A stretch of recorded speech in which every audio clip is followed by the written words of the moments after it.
그들이 베드로와 요한이 담대하게 말함을 보고 그들을 본래 학문이 없는 범인으로 알았다가 이상히 여기며 또 전에 예수와 함께 있던 줄도 알고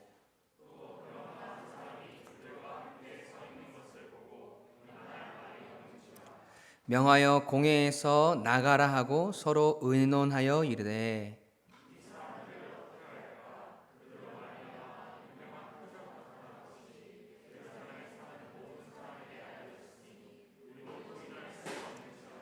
이것이 민간에 더 퍼지지 못하게 그들을 위협하여 이후에는 이 이름으로 아무에게도 말하지 말게 하자 하고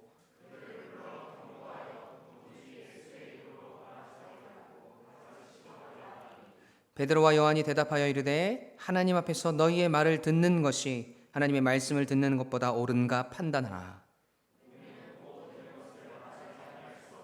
다 같이 관리들이 백성들 때문에 그들을 어떻게 처벌할지 방법을 찾지 못하고 다시 위협하여 놓아 주었으니 이는 모든 사람이 그 된 일을 보고 하나님께 영광을 돌림이라. 아멘. 살아계신 하나님의 말씀입니다. 오늘은 사도행전 강의 12번째 시간 부흥의 발자취를 따라가다 시리즈 함께하고 있습니다. 오늘 말씀의 제목은 세상을 이긴 담대함이라는 말씀의 제목으로 우리 함께 은혜 나눌 때 이 은혜가 여러분의 삶을 변화시키는 귀한 말씀 되기를 간절히 축원합니다. 아멘. 우리는 지난 시간에 성전 미문에 앉아있던 이 나면서부터 걷지 못했다는 사람이 일어나는 사건을 통해서 수많은 사람들이 이 이적을 보고 놀라워하고 또 5천 명이 넘는 사람들이 예수 그리스도의 부활과 그의 다시 오심을 믿는 사건을 우리가 묵상하였습니다. 자신들은 도저히 이해할 수 없는 일들에 대해서 사람들이 요동하기 시작하고 구원의 역사가 일어나는 것을 너무나 싫어하였던 이 성전의 지도자들은 베드로와 요한을 옥에 가두었습니다. 사도들을 신문하기 위해서 유대인들의 법정 최고기관인 산헤드린 공회가 소집되고 그들의 신문 앞에 무릎 앞에 베드로 사도는 성령이 충만하여서 하나님 나라의 복음의 메시지를 그들 앞에서 아주 당당하게 선포하였습니다. 사도들을 신문하던 공회원들은 모두가 놀랄 수밖에 없었습니다. 너무나도 명확하게 표적과 이적이 드러났고 또 수많은 사람들이 이 일을 목격했고 그뿐만 아니라 사람들의 변화로 이 이적이 이어졌기 때문에 뭐라고 트집 잡을 수 있는 상황이 아님을 그 유대 종교 지도자들도 인정하였다는 것입니다. 그런데 그들도 자존심이 있습니다. 순순히 이 일을 그냥 넘어갈 사람들이 아니에요. 이렇게 공회가 소집되었는데 뭐라도 딴지를 걸어야 하고 뭐라도 자신들의 권력과 자존심에 대한 그 내세움이 있어야 그들의 마음이 조금 편할 것 같은 거예요. 오늘 본문은 그런 유대교 지도자들의 이 모습이 적나라하게 드러나고 있습니다. 그 상황 가운데서 부활의 증인인 사도들은 여전히 부흥을 위한 발걸음을 옮기고 있음을 우리는 확인할 수 있어요. 그 위대한 발걸음이 오늘 우리에게 도전이 되고 깨달음이 되어서 이 땅을 살아가는 부활의 증인으로서 부흥의 주역으로서 우리가 한 걸음 한 걸음 더 내디딜 수 있는 능력의 말씀이 되길 주님의 이름으로 간절히 축원합니다. 아멘. 그렇다면 오늘 사도들이 우리에게 주는 신앙과 삶의 도전은 무엇일까요? 첫 번째는 우리는 이 세상에서 담대할 수밖에 없다는 것입니다. 우리 함께 읽어볼까요? 시작. 아멘. 여러분 지금 이 산헤드린 공회의 구성원들이 모두 반박할 수 없을 만한 상황들이 벌어지고 있지만 그 상황들을 그냥 넘어갈 사람들이 아니라고 했죠. 순순히 인정할 사람들이 아니라는 거죠. 그래서 그들이 할 수 있는 최선으로 사도들을 막아서기 시작합니다. 곧 죽어도 마지막 자존심은 지켜야 하거든요. 그래서 그들의 첫 번째 시도는 사도들을 비꼬고 깎아내리는 것이었어요. 자신들의 잣대로 사도들을 판단하고 깎아내리고 자신들보다 못한 사람이라는 것을 이야기함을 통해서 스스로 위안받으려고 합니다. 오늘 본문 13절 14절 말씀 함께 읽어볼까요? 시작.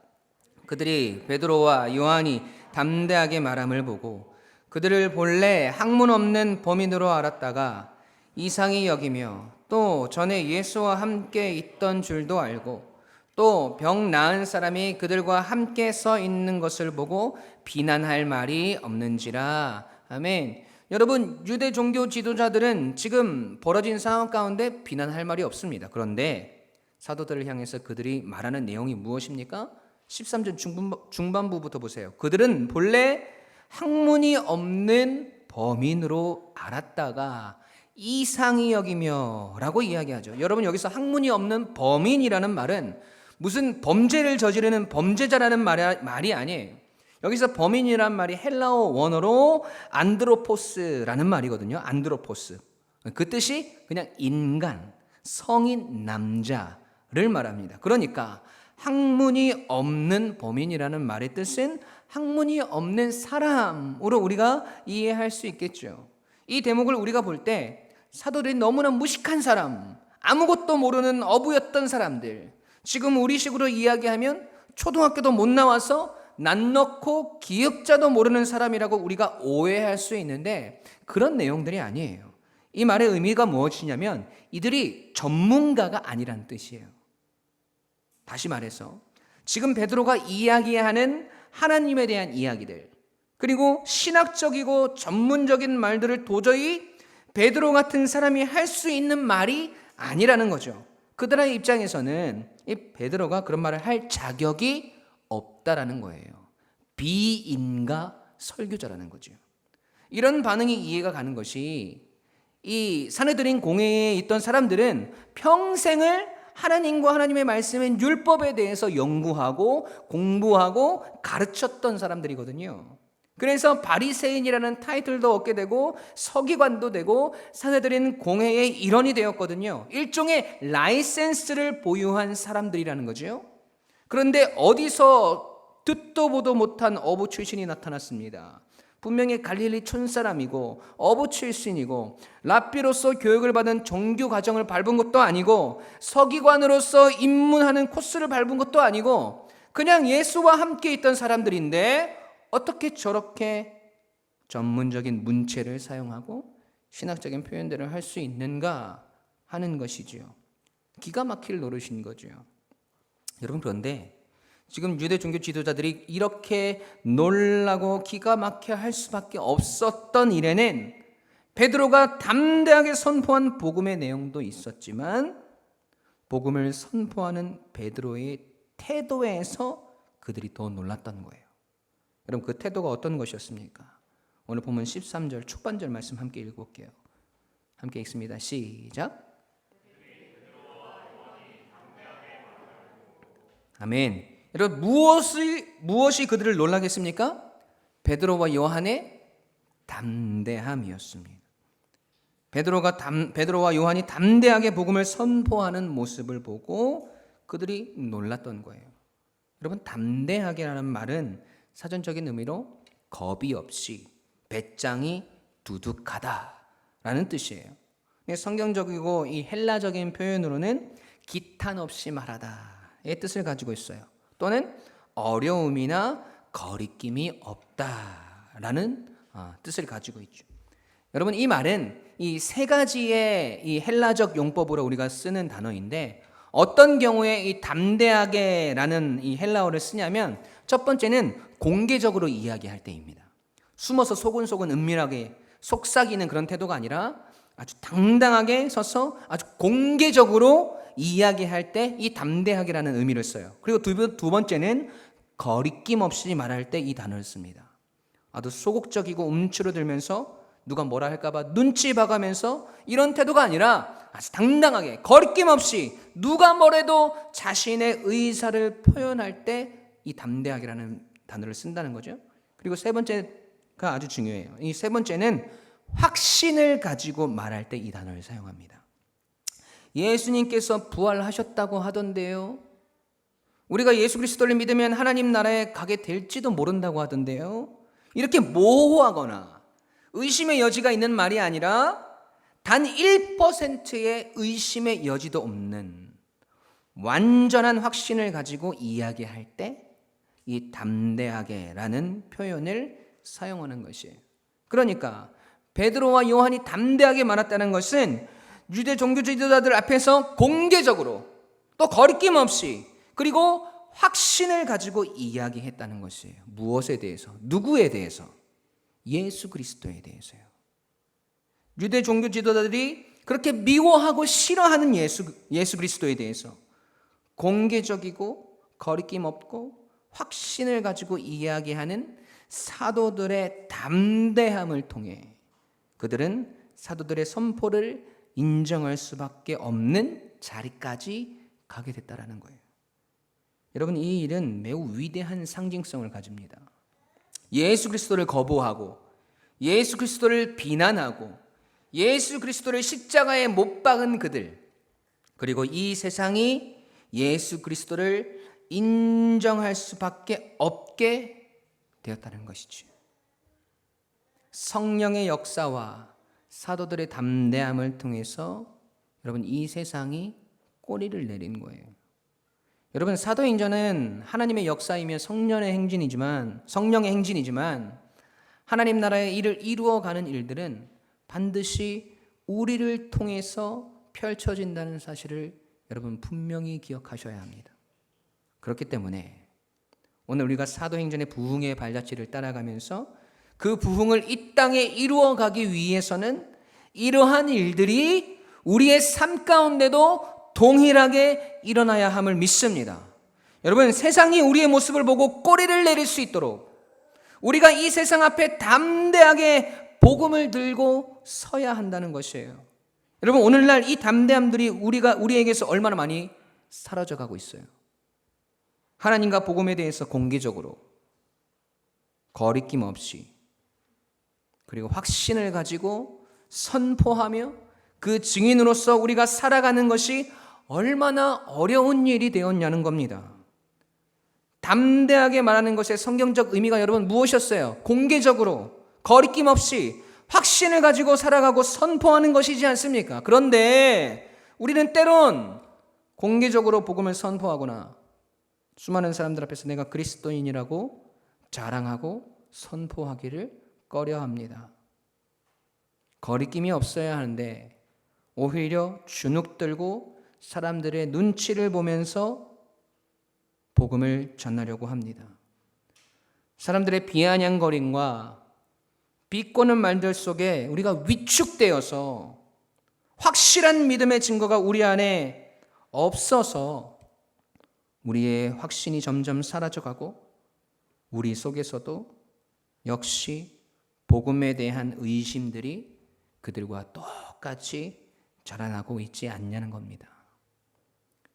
여러분, 신학적이고 또 해박하고 많은 것을 알아야 우리가 선포할 수 있는 게 아니에요.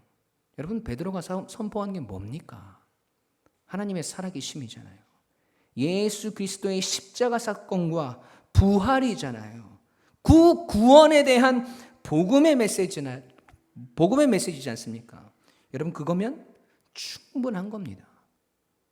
세상이 우리를 바라볼 때 저들은 우리의 논리와 우리의 유혹에 얼마든지 흔들리고 놀아날 수 있는 존재로 우리가 서 있다면 예수 그리스도의 피값으로 사신 우리의 구원과 복음은 여러분 너무나 형편없는 것들로 전락해버리는 건 아니겠습니까?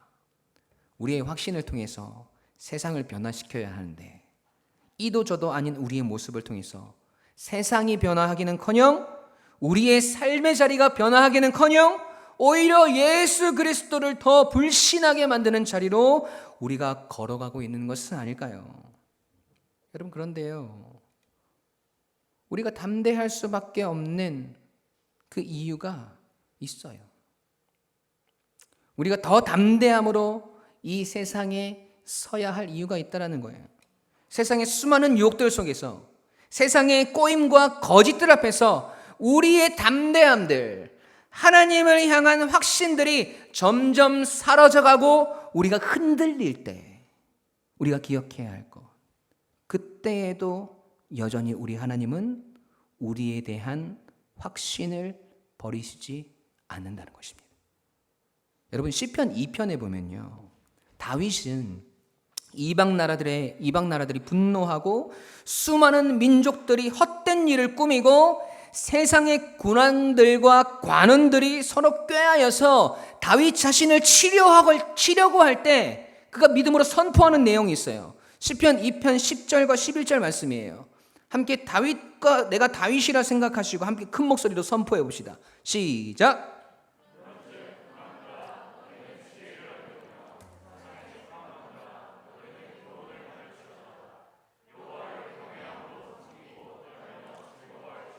아멘. 여러분, 다윗은 두려웠어요. 어찌할 바를 몰랐단 말이지요. 수많은 어려움들을 겪을 때마다 다윗 가운데 수많은 갈등들과 두려움들이 있었음을 우리는 시편을 통해서 계속해서 확인할 수 있습니다. 하지만 다윗이 결국 이렇게 담대하게 세상의 군왕들과 자기를 꾀하려고 했던 수많은 사람들에게 이렇게 담대하게 선포할 수 있는 이유가 무엇이었을까요? 그 이유가 바로 위에 나와 있어요. 시편 2편 7절과 8절 말씀입니다. 우리 함께 읽겠습니다. 시작.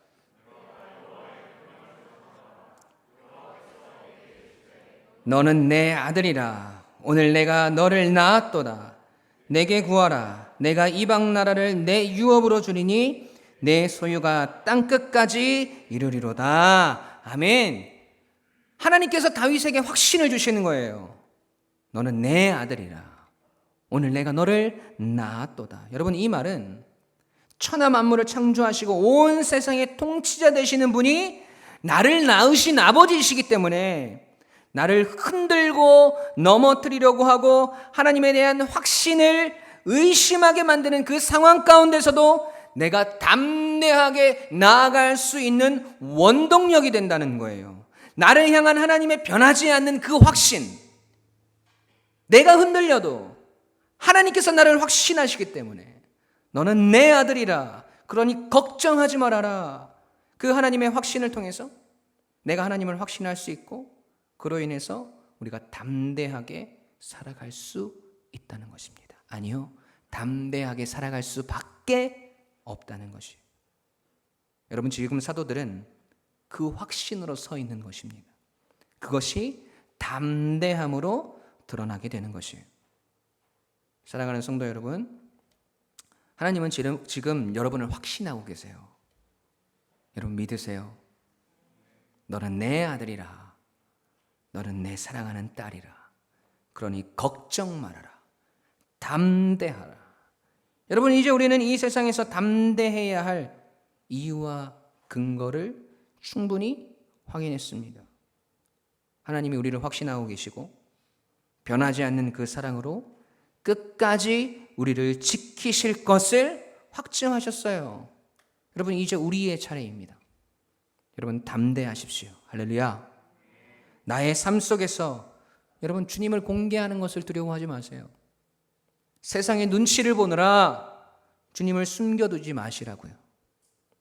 우리를 넘어뜨리려고 흔들리게 만드는 수많은 상황들과 수많은 말들 속에서도 여러분, 우리 하나님을 향한 확신을 내려놓지 마십시오.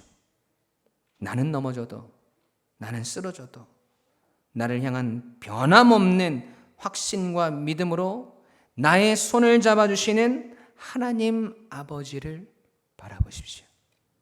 그것이 담대함을 살아내는 우리 성도의 모습인 것을 여러분 잊지 마시고, 여러분 오늘도 담대함으로 이 세상을 이기는, 이 세상이 꼼짝 못하게 만드는 부활의 증인으로 살아가시는 여러분 되시길 주님의 이름으로 간절히 축원합니다. 아멘. 두 번째는 우리는 이 세상이 예수를 부인할 수 없는 증거가 되어야 된다는 겁니다. 함께 읽어보겠습니다. 시작.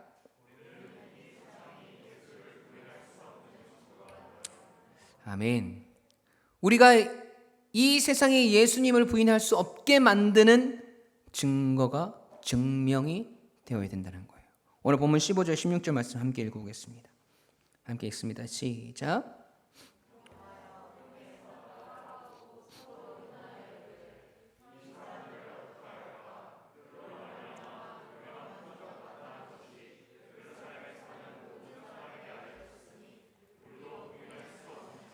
아멘. 여러분, 이들이 공회에서 사도들을 잠깐 나가게 합니다. 그 다음에 자기들끼리 긴급 회의가 벌어진 거예요. 야, 이 일을 어떻게 하면 좋겠냐 하는 거죠. 말씀에 대해서 전문적으로 배우지도 못한 사람이 담대하고 거리낌이 없이 당당하게 말하지. 또 평생을 성전 미문에 앉아있던 안진뱅이는 일어나고 뛰면서 하나님을 찬양하지. 그 모든 광경들을 성전 안에 있던 수많은 사람들이 다 목격했지. 너무나 명백한 성령의 역사의 증거들을 그들이 무슨 수로 부인할 수 있겠습니까? 아까 처음에는 그들이 아무것도 할 수 없으니 어떻게 했습니까?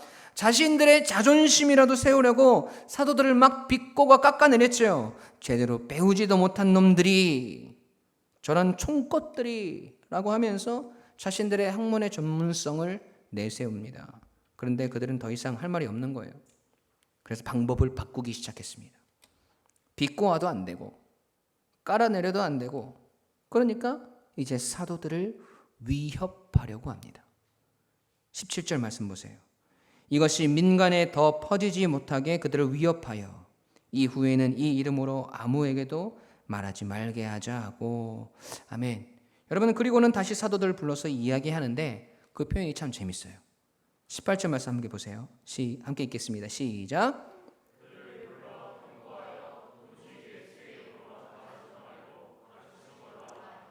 아멘. 여러분, 재미있는 게 뭔지 아세요? 아까 사도들이 없을 때에는 그들을 어떻게 하자고 했어요? 17절에서 그들을 위협하자고 했어요. 위협해서 그들이 두려움을 느끼고 더 이상 예수 그리스도의 이름으로 아무에게도 말하지 못하게 할 속셈이었다라는 거죠. 여러분, 17절에 위협하다라는 말은 헬라어로 아페일레오라는 말인데 그 뜻이 위협하다, 협박하다의 뜻을 가지고 있거든요. 분명히 자신들의 힘과 권력으로 사도들을 위협할 수 있을 거라는 자신감이 있었어요. 그런데 그들의 모습이 어떻게 변했나요? 18절에서는 그들을 불러 어떻게? 경고하여로 바뀌고 있다는 거죠. 여러분, 경고하여라는 말은 헬라어로 파랑겔로라는 말이에요. 그 뜻이 명령하다, 선언하다의 뜻을 가지고 있습니다. 사도들을 향한 그들의 표현 방식이 여러분 강해진 거예요? 약해진 겁니까? 약해졌죠. 사도들을 밖으로 내보내고 자기들끼리 운운할 때는 자신들의 권력으로 힘으로 막 사도들을 위협하려고 했습니다. 겁을 주고 위협해서 두려워서 더 이상 예수라는 이름을 입 밖에도 꺼내지 못하려고 했다는 것이지요. 그런데 사도들을 보는 순간 그들의 위협은 경고로 바뀌었습니다. 그저 명령이었고 선언이었어요. 너 경고하는데 다시는 예수의 이름으로 말하지도 말고 가르치지도 마라. 마지막 경고하는 거야 라고 말을 하는 거죠. 왜요? 사도들의 모습을 보세요. 사도행전 4장 19절 20절 베드로와 요한이 대답하여 이르되 하나님 앞에서 너희의 말을 듣는 것이 하나님의 말씀을 듣는 것보다 옳은가 판단하라. 우리는 보고 들은 것을 말하지 아니할 수 없다 하니. 아멘. 여러분, 지금 이 선포를 하고 있는 사도들의 모습이 어땠을까요? 잔뜩 움츠려들었을까요? 여러분, 상상의 나래를 펼쳐보세요. 잔뜩 위축되고 쪼그라들어 있는 게 아니에요. 가슴을 당당하게 펴고 너희들이 아무리 해봐라 내가 겁을 먹나. 너희가 아무리 우리를 위협해봐라 내가 보고 들은 것을 말하지 않나. 그들 앞에 선 사도들의 눈빛을 본 거예요. 우리가 아무리 뭐라고 하고 위협을 해도 그들의 믿음과 신앙을 저버리지 않을 것이라는 단호한 그리고 결의에 찬 베드로와 요한의 선포와 그들의 눈빛을 본 거예요. 여러분, 그래서 그들을 위협할 수 없게 된 거예요. 위협해봤자 안 먹힐 것을 알아차린 거죠. 전문 용어로 쫄았다고 하죠. 오늘 본문을 제대로 읽어보신 분이라면 이런 질문이 나와야 돼요. 목사님, 21절에 보니까 그들이 사도들을 다시 위협했다고 나오는데요. 다시 위협했다는 것은 처음부터 위협한 거 아닙니까? 경고하는 것이 아니라 이렇게 물어보셔야 돼요. 물어보시는 거죠? 성경 21절을 함께 읽어보시죠. 중반부까지 함께 읽어보겠습니다. 함께 읽습니다. 시작.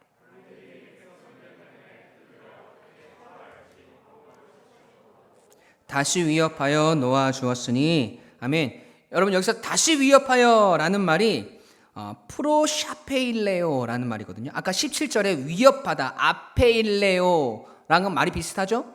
다시 위협하다는 프로샤페일레오, 위협하다는 말의 최상급이라고 생각하시면 돼요. 그러니까 우리말로 해석하면 더욱 위협하다, 더 강력하게 위협하다라는 뜻이에요. 여러분, 저는요, 오늘 말씀을 묵상하면서 팽팽하게 서로의 긴장감 속에서 공방이 오고 가는 상황이 아님을 깨달았어요. 여러분, 이미 유대 종교 지도자들은 사도들한테 졌어요.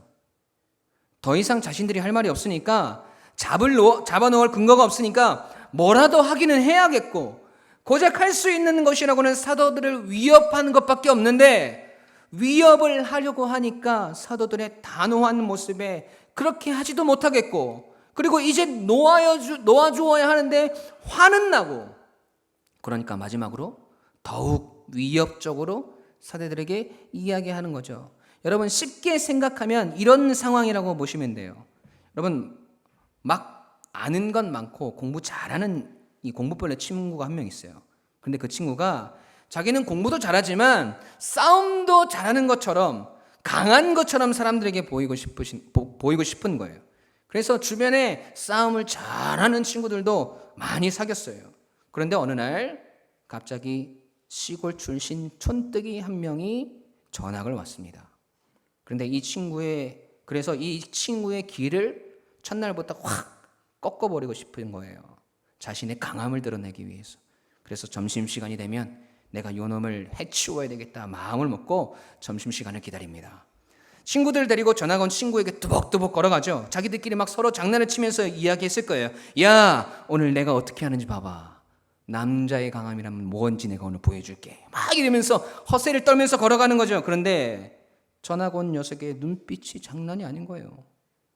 눈빛이 살아있어요.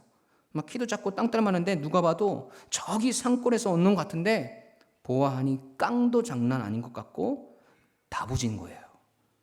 처음에는 막 겁을 주고 위협을 해서 코를 납작하게 만들고 설치지 못하게 할 속셈이었는데, 그 친구의 눈빛을 보고 단호한 모습을 보고 살짝 쫄았습니다.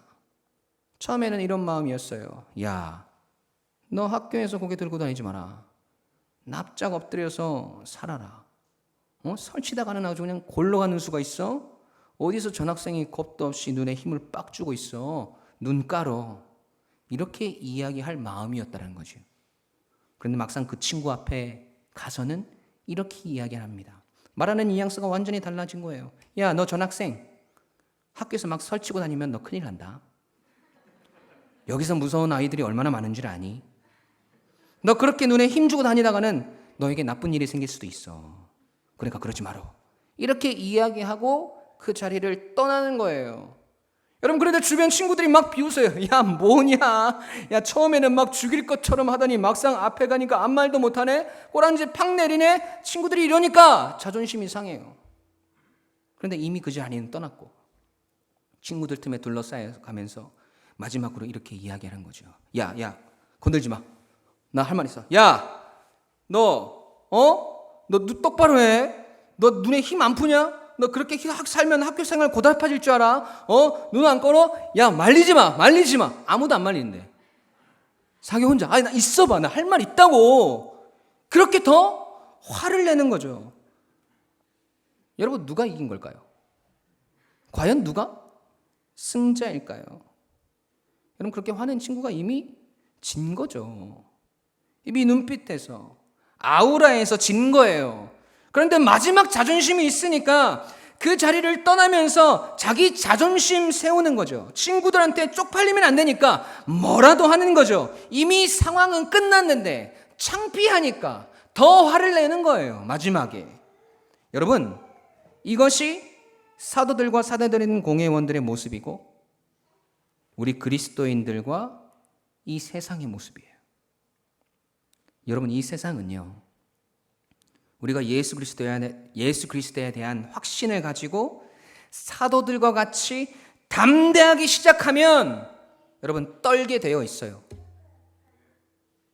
이들은 기껏해야 우리를 유혹하고 위협하는 것밖에 할 수 없어요. 공갈만 치고 허세만 부리지 능력이 없다라는 거예요. 왜요? 십자가에서 예수 그리스도가 우리를 위하여 이미 승리를 확보해 놓으셨기 때문에 그들은 발악을 하는 것이지 절대로 우리를 이기지 못합니다. 할렐루야. 여러분, 그런데 우리가 왜 이 세상을 두려워하는 겁니까? 왜 세상을 겁내는 거예요? 왜 내가 그리스도인으로서 이 세상에서 떳떳할 수 없는 건가요? 여러분, 우리가 하나님에 대한 확신이 결여되어 있기 때문 아닐까요? 우리가 이 세상에 눈치를 보고 있기 때문에, 내 삶에서 내가 손해볼 것 같기 때문에, 내 인생이 고달퍼질 것 같기 때문에 우리 속에서 그리스도인으로서의 담대함을, 확신을 찾아보기가 어려워지는 것입니다. 여러분, 그런데 그리스도인은 이미 승리가 보장되어 있습니다. 할렐루야. 여러분, 승리를 이미 바라본 사람이 우리예요. 그런데 겁날 것이 뭐가 있어요? 두려울 것이 무엇이 있습니까? 눈에 힘 빡 주고 이 세상과 맞짱 뜨는 겁니다. 여러분, 내가 가진 게 없어도, 내가 잘난 게 없어도 내게 있는 예수 그리스도의 승리가 우리의 삶의 승리를 반드시 보장해 준다는 것입니다. 우리의 담대함을 통해서 이 세상이 하나님의 살아계심을 부인할 수 없는 증거가 되어야 합니다. 이 사람은 누가 봐도 별것 없는 것 같은데, 누가 보아도 시골 촌뜨기 같은데, 이것 봐라, 눈빛이 살아있네, 결의에 차있네, 뭔가 범접할 수 없는 포스가 있는데, 지금 이런 당당함이 이 사람에게서 나올 법한 것들이 아닌데, 그러면 어디서 이 능력이, 어디서 이 당당함과 결의에 찬 모습이 나오는 거지? 여러분, 그 의문의 답을 하나님을 통해 찾게 만드는 사람들, 그 모든 영광을 하나님께 돌리는 사람들, 그 사람들을 바로 우리는 성도요 부활의 증인이라고 말합니다. 여러분, 그런 모습으로 우리가 서 있을 때 여러분, 어떤 일들이 이 세상에 펼쳐진 줄 아세요? 오늘 보면 마지막 절이에요. 21절 말씀 함께 읽겠습니다. 시작.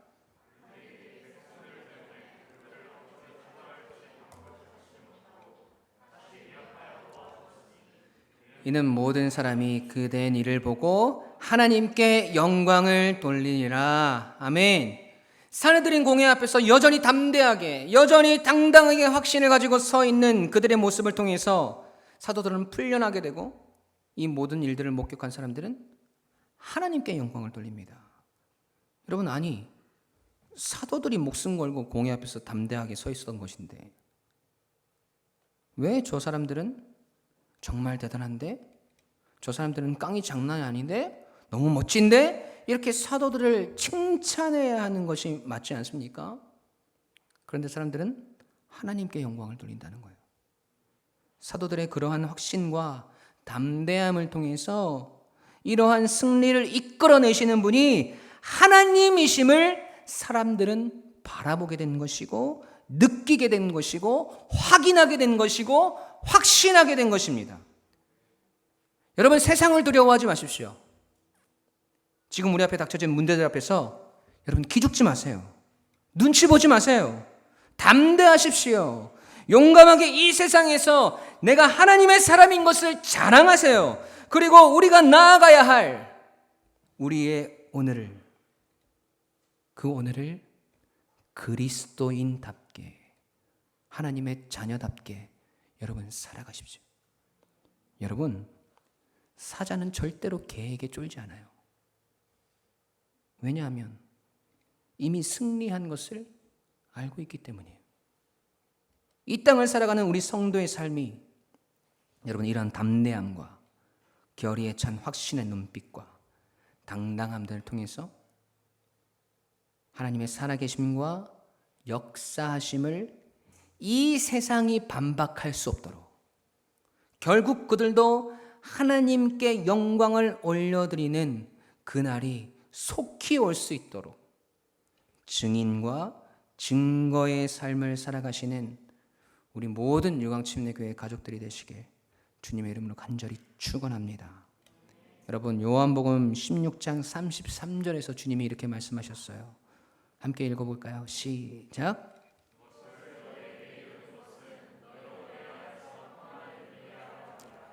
세상에서는 너희가 환난을 당하나 담대하라, 내가 세상을 이기었노라. 아멘. 여러분, 우리는 이미 승리했습니다. 담대하십시오. 그 승리의 증거가 여러분이 되시길 우리 구주 예수 그리스도의 이름으로 간절히 축원합니다. 아멘.